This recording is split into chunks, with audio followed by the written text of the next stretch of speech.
When we picture low Earth orbit, we usually imagine a vast, quiet frontier, a perfectly pristine vacuum floating just above our atmosphere.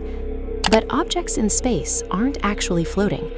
To avoid plummeting, a spacecraft constantly falls forward, matching the curve of its trajectory to the planet beneath it. This requires a specific baseline speed, known as orbital velocity, roughly 17,500 miles per hour, or Mach 24.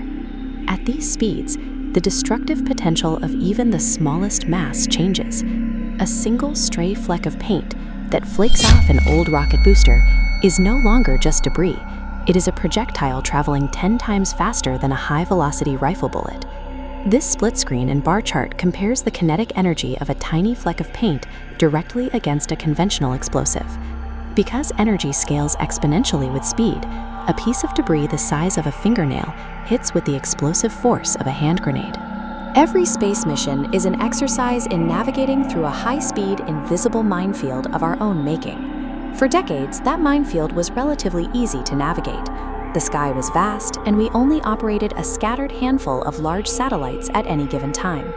These early orbits were populated by isolated government probes and massive telecom equipment that kept well out of each other's way.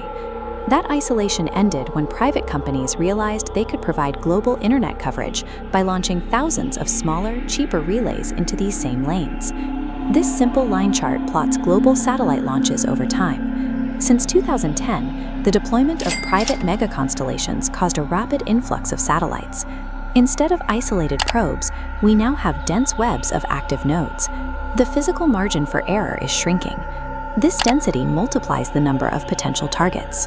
Every new satellite increases the statistical probability that a piece of existing microscopic debris will find a mark.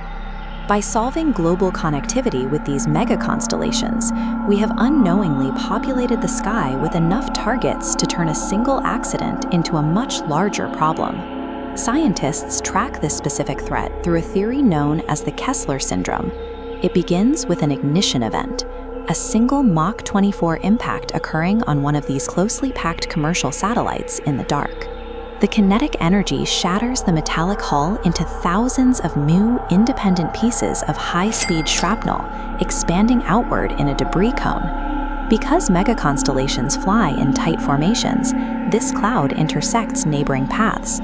Secondary collisions generate fragments, multiplying hazards across the sky, creating millions of projectiles. The Kessler Syndrome is a self-sustaining cycle. Once the reaction reaches this threshold, the debris cloud grows and multiplies even if we never launch another rocket. A full Kessler cascade creates a shell of high-speed debris that could physically prevent any object from leaving our atmosphere safely. The consequences would be immediate. We lose our GPS networks, vital climate tracking data, and our ability to launch missions to the Moon or Mars. To prevent this cycle from starting, aerospace engineers are developing active mitigation technologies to clean up the orbital environment. One primary tool is the electrostatic tractor beam. This schematic shows how it works. A spacecraft uses a high-voltage electron gun to alter a debris object's electrical charge. This allows the ship to repel the fragment and safely push it into a different orbit without a physical strike.